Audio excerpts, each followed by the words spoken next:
নমস্কাৰ বাইদেউসকল, আজি এইটো ভিডিঅ'ত জানিম আমি যে কিছুমান বাইদেউৰ ভুলতে মেম্বাৰ ইনএক্টিভ হৈ গৈছে। যেনিবা আপোনালোকে ভাবিছে আধাৰ ভেৰিফাই হোৱা নাই বা কিবা ডকুমেণ্টছ পোৱা নাই মেম্বাৰজনীৰ, কিন্তু তেওঁ SHGত আছে, আপোনালোকে ভুলতে তেওঁক ইনএক্টিভ কৰি দিছে। এতিয়া আপোনালোকে তেওঁক এক্টিভ মেম্বাৰ কৰিব খুজি আছে, কিন্তু এক্টিভ হোৱা নাই, লক হৈ আছে। এতিয়া কি কৰিব, যদি ভুলতে আপোনালোকৰ ইনএক্টিভ হৈ গৈছে, তো আপোনালোকে কি কৰিব, সেইটো SHGত যাব। যোৱাৰ পিছত ইয়াতে অলত যাই ইনএক্টিভ মেম্বাৰ্ছত ক্লিক কৰিব। যোন মেম্বাৰজনী আপোনালোকৰ ভুলতে ইনএক্টিভ হৈ গৈছে, যেনিবা সীমা মণ্ডল, তেওঁ আপোনাৰ ভুলতে ইনএক্টিভ হৈ গৈছে, তেওঁৰ আধাৰ আছে, চব আছে, কিন্তু ভুলতে ইনএক্টিভ কৰি দিছে তেওঁক আপোনালোকে।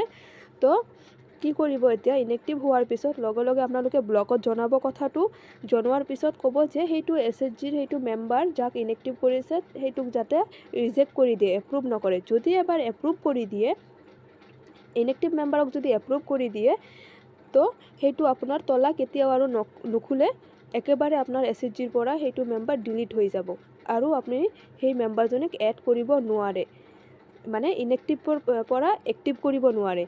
যেনিবা এই মেম্বাৰজনী আছে সীমা মণ্ডল, ইয়াতে গ'লোঁ মই। যোৱাৰ পিছত যদি আপোনালোকৰ ব্লকৰ পৰা এইটো ৰিজেক্ট কৰি দিয়ে, তেনেহ'লে তলাটো খুলি যাব। খোলাৰ পিছত ইনএক্টিভ মেম্বাৰক আপোনালোকে এক্টিভ কৰি দিব। এক্টিভ কৰাৰ লগে লগে কি হ'ব, এক্টিভ কৰি ছেভ কৰি দিব, চব ডকুমেণ্টছ আৰু ভৰাই, চব ডিটেইলছ ভৰাই এক্টিভ কৰি ছেভ কৰি দিব, দি তেতিয়া আপোনাৰ সেই মেম্বাৰজনী এক্টিভ মেম্বাৰত শ্ব' হৈ যাব। তো এতিয়া কিছুমান বাইদেউৰ ইনএক্টিভ আগতে কৰি পেলাইছে আৰু সেইবোৰ এপ্ৰুভো হৈ গৈছে। এতিয়া আপোনালোকৰ সেইটো তলা লাগি আছে। এতিয়া কি কৰিব আপোনালোকে, যদি সেই মেম্বাৰজনী আপোনাৰ SHGত আছে বা SHGত থাকিব খোজে, কি কৰিব, প্লাছত যাব। প্লাছত যাই আপুনি সেই মেম্বাৰজনীক যাক ইনএক্টিভ কৰিছে তেওঁক আৰু নতুনকৈ এড কৰি দিব। নতুন মেম্বাৰ যেনেকৈ আপোনালোকে ভৰাই, সেই নতুনকৈ তেওঁক এড কৰি দিব। ইয়াতে প্লাছত যাই চব ডিটেইলছ ভৰাই দিব। আৰু এটা কথা মনত ৰাখিব যে সেই মেম্বাৰজনীৰ,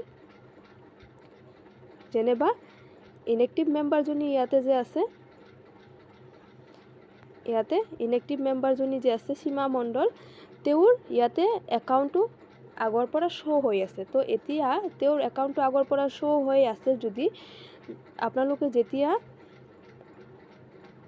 ইয়াতে প্লাছত যায়, যেতিয়া নতুনকৈ তেওঁক ভৰাব যাব আৰু নতুনকৈ ভৰাই যেতিয়া একাউণ্টটো দিব খুজিব, সেই আগৰ একাউণ্টটোৱে দিব খুজিব, তেতিয়া ইয়াতে অলৰেডি এক্সিষ্ট বুলি লিখা আহিব যে আপোনাৰ একাউণ্ট অলৰেডি এক্সিষ্ট আছে। কাৰণ আপোনাৰ এইটো মোবাইলতে এইটো আইডিতে আপোনালোকৰ সেই মেম্বাৰজনীক ইনএক্টিভ কৰিছে। তো সেই ইনএক্টিভ মেম্বাৰৰ তাতে আপোনাৰ একাউণ্ট সোমাই আছে।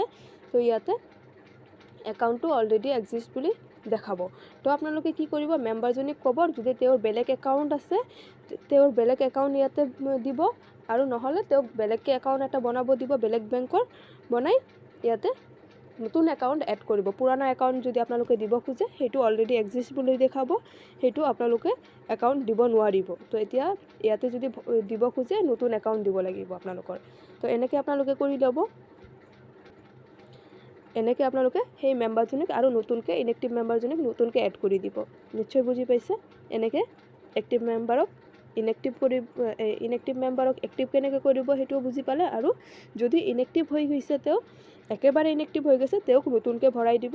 ভৰাই একাউণ্টটো তেওঁৰ বেলেগ দিব লাগিব, আগৰ একাউণ্টটো আপুনি দিব নোৱাৰে, কাৰণ সেইটো অলৰেডি এক্সিষ্ট বুলি দেখাব। ধন্যবাদ।